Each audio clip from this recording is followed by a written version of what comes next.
Maya samahan sa anak sa Espiritu Santo. Amen. Patuman ang inyong pagbuot, inisyo tamayon sa langit. Mateo Kapitulo 23, versikulo 34 hangtod sa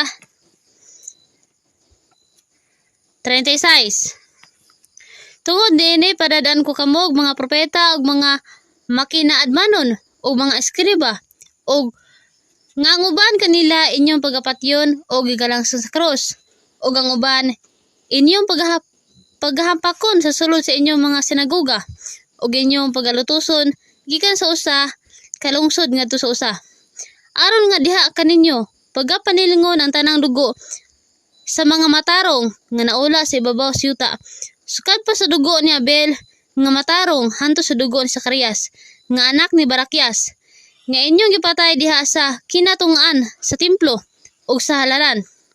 Sa pagkatinuod magaingon ako kaninyo kining tanan maabot niining kaliwatana. Ako si Naldo mag-aatag og gamay nga mensahe sa atong nabasa og nadungog. Si Ginoong Papa Jesus iyang ginapresentar niya magpadala pa og mga propeta og mga manulunda og mga makinadmanon og mga eskriba. Ako si Naldo, ako ginapresentar nga ako mao si propeta Elias nga magauna kang Ginoong Papa Jesus sa ikaduhang pag-ani ni Ginoong Papa Jesus aron sa paghari dinhi sa yuta. Og dinhi sa nasod nga Pilipinas siya magsugod sa paghari og hangtod sa tanang kanasuran. Ako magahangyo sa mga makinadmanon og mga eskriba nga kamo magpaila na sa katawhan uban sa pagpasakop sa relihiyong Iglesia Santa Cruz og sa bag-ong gobyerno nga suporta maghinatagay og magdinawatay aron atong maangkon ang kalipay magkinabuhita nga walay kwarta. Ang bag-ong gobyerno nga suporta mao ang katumanan sa naisulat sa Biblia. Ezekiel Kapitulo 34, versikulo 16. Pangitaon ko ang nawala, dadon pagbalik ang nahisalaag, laki-lakian ang napiang, ligunon ang maluyahon, og laglagon ko ang tambok og kusgan. Unya angayon ko sila sa pagpakaon. Ako si Naldo maghatag og gamay nga mensahe sa atong nabasa og nadungog diha sa bag-ong gobyerno nga suporta. Wala nay dato og wala nay kabus. Managsama natang tanan. Og wala nay bana nga moabroad ug wala nay asawa nga moabroad ug wala nay anak nga moabroad. Kay si Ginoong Lolo Juba siya nag-ingon, angayon ko sila sa pagpakaon. Mateo 21 versikulo 43. Busa sultihan ko kamo nga ang gingharian sa Dios pagkakuhaon gikan kaninyo o gighatag ngadto sa usa ka nasod nga nagapamunga sa mga bunga niini. Ako si Nando maghatag og gamay nga mensahe sa atong nabasa og nadungog. Ang nasod nga Pilipinas mao ang gihatagan sa gingharian. Kitang mga Pilipino maglipay ta kay dinhi sa atong nasod gihatag ang gingharian tungod sa atong pagtuo kang Ginoong Lolo Juba o kang Ginoong Papa Jesus o sa Dios Espiritu Santo o kang Mama Maria o kang Mama Crescencia o sa mga manulunda o sa balaang hinagiban. Dili ta mahadlok ni agalong nga bahandi nga daghan og mga sundalo kay si agalon nga Dios gamhanan man naamay siya'y manulunda og balaang hinagiban. Si agalon nga Dios mao ang atong kadlukan og tumanon ang iyang kabubuton og tahuron. Ako manghinaot ko nga kamo makasabot na sa akong mga mensahe. Lucas kapitulo 1 bersikulo 46 hangtod sa 55. Og si Maria miingon, ang akong kalag nagadaig sa Ginoo, ang akong espiritu nagakalipay diha sa Dios nga akong manluluwas. Kay siya nanumbaling man sa timawag kahimtang sa iyang ulipon. Kay tan-awa sukad karon ang tanang kaliwatan magatawag kanako og bulahan. Kay ang makagagahom nagbuhat og dagkong mga butang alang kanako ug balaan ang iyang ngalan. Ug iyang gikaluy-an sila nga nagakahadlok kaniya diha sa mga kaliwatan ngadto sa mga kaliwatan. Siya nakapakitag kusog pinagi sa iyang bukton. Iyang gipatibulag ang mga tigpahitaas diha sa mga magpamalandong sa ilang mga kasing-kasing. Iyang gipapha ang mga makagagahom gikan sa ilang mga trono ug iyang gituboy ang mga timawag kahimtang. Ang mga gigutom iyang gibusog sa mga maayong butang ug ang mga dato iyang gipahawa nga walay mga dala. Ang iyang alagad nga si Israel iyang gitabangan agig paghandom sa iyang pagkaluoy ngadto sa atong mga ginikanan kang Abraham ug sa iyang mga kaliwatan hangtod sa kahangturan. Ako sila lang magpasalamat mi kang Ginoong Lolo Juba, Lola Dolores kay musuri na ang ina sa tanang dawtan aron mahimong lula sa kayag. Ginoong Papa Jesus, Mama Maria, Mama Crescencia o Diyos Espiritu Santo. Sa mga balaang hinigiban ug sa mga manulunda, uban sa Murillo, Iglesia Santa Cruz. Mensahe namo sa mga katawhan nga kami mao ang anak sa gingharian sa buhi nga Dios. Sa mga katawhan, kung mobarog na ang bagong gobyerno nga suporta, matuman ang giingon ni Mama Maria nga iyang gipapha ang mga makagahom gikan sa ilang mga trono. Og iyang gituboy ang mga timawag kahimtang. Sa mga pobre sama na mo o mga timawag kahimtang. Dili na ta madlok sa galon na bahandi na mao ang yawa. Kay paphaon gyud na sila sa dayon. Kuhaan na sila og gahom gikan sa ilang mga trono. Og iyang gituboy ang mga timawag kahimtang. Ang atong kadlukan sila Ginoong Lolo Juba, Lola Dolores kay musuri na ina sa tanang dawtan aron mahimong lula sa kahayag. Ginoong Papa Jesus, Mama Maria, Mama Crescencia ug Diyos Espiritu Santo. Sa mga balaang hinigiban ug sa mga manununda. Sila ang atong kahadlukan, makapatay sa lawas ug sa kalag. Sa nakapaminaw na ug nakakita na sa among mga mensahe ug naanay pagtuo. Pagpasakop na mo sa among reliyong Iglesia Santa Cruz, ug matuman na ang giingon ni Mama Maria nga ang mga gigutom iyang gibusog sa mga maayong butang, ug ang mga dato iyang gipahawa nga walay mga dala. Kung mabarog na ang bagong gobyerno nga suporta, matuman na ang giingon ni Mama Maria nga wala na dala ang mga dato. Ang among reliyon nga Iglesia Santa Cruz nagpresentar og bag-ong gobyerno nga suporta. Walaon na ang kwarta sa tanang kanasuran. Wala na'y dato, wala na'y pobre sa tanang kanasuran. Pantay-pantay na ang tanan sa tanang kanasuran. Sa mga katawhan nga nakahibalo na sa among mga mensahe, kamo na ang paningla ni Ginoong Lolo Juba sa mga kinabuhi sa mga katawhan nga wala nakahibalo sa among mga mensahe. Kay wala mo mitabang. Dapat inyong i-share ang among mga mensahe. Kamo na ang paninglan sa agalon na Diyos sa ilang mga kinabuhi. Kung sila nangamatay nga wala sila nakahibalo sa among mga mensahe. Og magpasakop na mo sa among reliyong Iglesia Santa Cruz. Aron makita na ang mga sundalo sa gingharian sa buhi na Diyos ug ang mga prinsipe ug mga prinsesa na pure Pilipino ug pure Pilipina, walay halo. Kay ang Pilipinas mao ang hari sa tanang kanasuran ug maghari na ang agalon na Diyos sa tanang kanasuran. Kini ako pasalamatan nila Ginoong Lolo Juba, Lula Dolores kay mosuri na ang inahan sa tanang dautan aron mahimong lula sa kayag. Ginoong Papa Jesus, Mama Maria, Mama Crescencia ug Diyos Espiritu Santo sa mga balangin igiban ug sa mga manulunda uban sa Morilion Iglesia Santa Cruz. Salamat. Lucas Kapitulo 16 versikulo 19 hangtod sa 23. Ang dato og si Lazaro.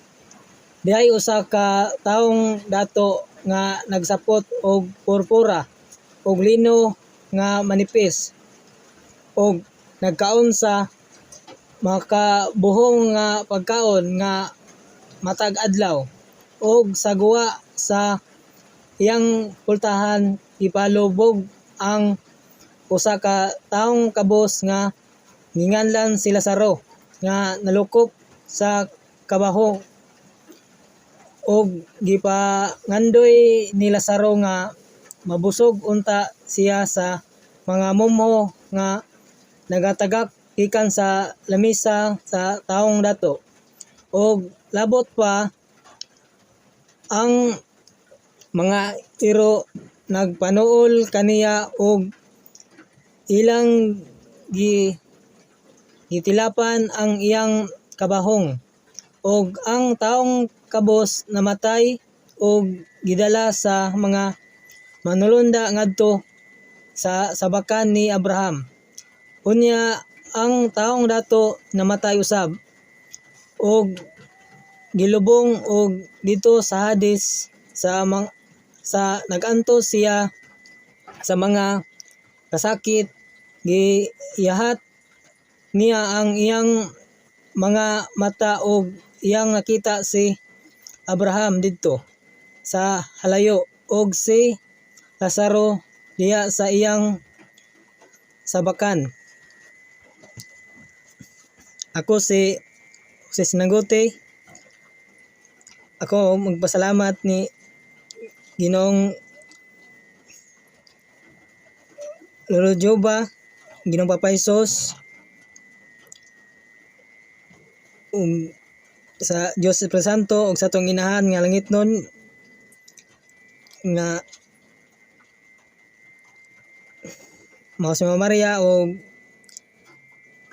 kang Mama Crescencia nga mao pud ang nagpadaya gani sa magugpo pa sa una ug karon tagom na ug sa mga balaangin nagiban nga mao pud nakigaway sa mga dautan ug sa mga manulunda. Og sa amo ang reliyon Iglesia Santa Cruz ang nagunaan niya kung amahan nga nagdala sa ngalan nga Naldo og siya po ang nagdala sa ngalan nga Elias nga mabasa po sa Malakyas nga sa dili pa ang pagbalik ni Ginoong Papa Jesus magauna pa si Propeta Elias ug mao ni karon nga nagasangyaw na sa katawhan. Ug matag po kog mensahe sa kong gibasa nga si Lazaro nga naganto sa kasakit ug siya namatay, gidala Diyos sa sabakan ni Abraham. Ug ang taong dato namatay, gidala Diyos dito Diyos paingon siya sa impierno. Anang angyo po ko sa mga dato nga mutabang po sa muang reliyon aron kamo pod maluwas. Kay ug kamo di mo mutabang sa muang reliyon dito Diyos mo paingon sa impierno. Kay mo'y tabang kay ug sa mga taong po na kabos maningkamot lang jud po ta nga mudangop jud ni Ginoong Lolo Juba, Ginoong Papa Hesus ug sa Dios Espiritu Santo aron kita pod maadto sa sabakan ni Abraham. Ug gato jud pong baguhon ang atong panggobyerno nga suporta aron dili na magantos ang katawhan. Kay sa karong nga panahon, ang bulahan na jud karong panahon na ang mga dato raman jud pod. Pero karong pong panahon na hukman naman ang agalon nga bandi, maabot na yapong panahon nga ang mga dato mo tamtaman na gyapon nila ang kasakit. Ug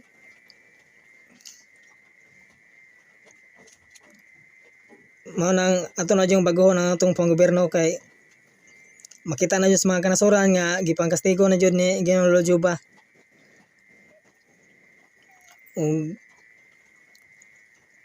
Ako magpasalamat ni Ginoong Lolo Juba, Ginoong Papa Hesus, ug sa Dios Espiritu Santo ug sa atong inahan nga langiton nga mao sa Mama Maria ug sa mga balaang hinagiban nga mao po'y nakig-away sa mga dautan ug kang Mama Crescencia nga mao po nagpadayag anay sa magugpo basaw na ug karon tagom na ug sa mga manulunda. Salamat sanan. Ako si Kling, nagapasalamat mi kang Ginoong Lolo Juba, uban kang Lola Dolores kay surrender man siya aron mahimo siyang reyna sa kahayag. Kang Ginoong Papa Hesus, uban kang Mama Maria, kang Mama Crescencia, sa Dios Espiritu Santo, sa mga balaang hinagiban ug sa mga manulunda. Isayas Kapitulo 65, versikulo 17 hangtod sa 25. Kaya niya karon ako nagahimo og bagong mga langit ug usa ka bagong yuta. Ug ang unang butang dili na pagahinumduman ni mutungha pa sa hunahuna. Apan managlipay kamo og managmaya sa walay katapusan tungod niadtong gihimo ko. Kaya niya karon gihimo ko ang Jerusalem nga usa ka pagmaya ug ang iyang mga pumuluyo nga usa ka kalipay. Ug ako magamaya diha sa Jerusalem ug mga kalipay diha sa akong katawhan. Ug dili na pagahidunggan diha kaniya ang tingog sa pagbako ug ang tingog sa paghilak. Wala na unyay bata nga sa pila lamang ka adlaw ni usa ka taong tigulang nga dili makatugob sa iyang mga adlaw. Kay ang bata mamatay sa usa ka gatos ka tuig. Ug ang makasala sanglit adunay usa ka gatos ka tuig. Ang kagulangon pagatunglohon. Ug sila magatukod og mga balay ug mga puyo niini. Ug sila magatanom og mga kaparasan ug makakaon sa ilang bunga. Sila dili magatukod og gunya alain ang mga puyo. Sila dili magatanom og gunya alain ang mga kaon. Kaingon sa mga adlaw sa usa ka kahoy, mauman ang mga adlaw sa akong katawhan. Ug ang ako mga pinili magapahimulos pag-ayo sa buhat sa ilang mga kamot. Sila dili magabuhat nga walay kapuslanan, ni manganak sila alang sa kagulanan. Kay sila mao ang kaliwatan nga gipanalinginan ni Jehova. Og ang ilang kaliwatan magauban kanila. Og mahinabo nga sa dili pa sila magasangpit, ako magatubag na. Og samtang nga sila magasulti pa, ako mamati kanila. Ang lubog ang nating karnero managsalo sa pagsibsib ug ang leon mokaon sa dagami sama sa baka nga turo ug ang abog mahimong kalanon sa bitin. Sila dili mo daot ni malaglag sa bisan kinsa diha sa tibuok na kong bukid nga balaan, nagaingon si Jehovah. Mabasa sa Biblia nga si Ginoong Lolo Jehovah nagingon, kaya niya karon ako nagahimo og bag-ong mga langit ug usa ka baong yuta. Ug ang unang butang dili na pagahinumduman ni motungha pa sa hunahuna. Ang katumanan nani mao ang ginapresentar ni Propeta Elias nga mao si Papa Naldo nga bag-ong relihiyon, Iglesia Santa Cruz ug ang bagong gobyerno nga suporta aron maangkon na nato ang hingpit nga kalipay ug malimtan na ang mga kasakit nga nahiaguman sa tao. Kay sa karon nga panahon dili man lang kami ang pobre, daghan man naningkamot nga naay masulod sa kaldero aron naay makaon. Usahay pa kulob ang kaldero kay walay kasulod sa kaldero. Ang konsumo sa isa ka semana kulang man kaayo aron makasurvive ang pamilya. Lisod kaayo ang kinabuhi natong mga pobre. Ngano magpabilin pa man ta sa kalisod? Nga naa naman ang kaluoy ni Ginoong Lolo Jehovah sa atong mga pobre nga mao ang bagong relihiyon, Iglesia Santa Cruz ug ang bagong gobyerno nga suporta. Mao ni ang solusyon aron makalingkawas na ta sa mga kasakit. Maong malipay ta kay miabot na ang kaluwasan. Sa bagong gobyerno nga suporta, wala nay gutom nga mahiaguman sa tao. Ang tanan naanay balay. Ang nabasa sa Isaias kapitulo 65 bersikulo 17 hangtod sa 25. Kining tanan matuman. Tungod kay gamhanan si Ginoong Lolo Jehovah ang agalon nga Dios. Sa mga naanay pagtuo, ayaw mo kahadlok sa pagpaila o sa pagpasakop. Wala na ninyo ang kahadlok. Kay naay kasiguraduhan ang ginapresentar ni Propeta Elias nga mao si Papa Naldo. Ang bagong relihiyon, Iglesia Santa Cruz ug ang bagong gobyerno nga suporta aron kita maluwas na sa mga kasakit nga atong nahiaguman. Salamat sa inyong tanan.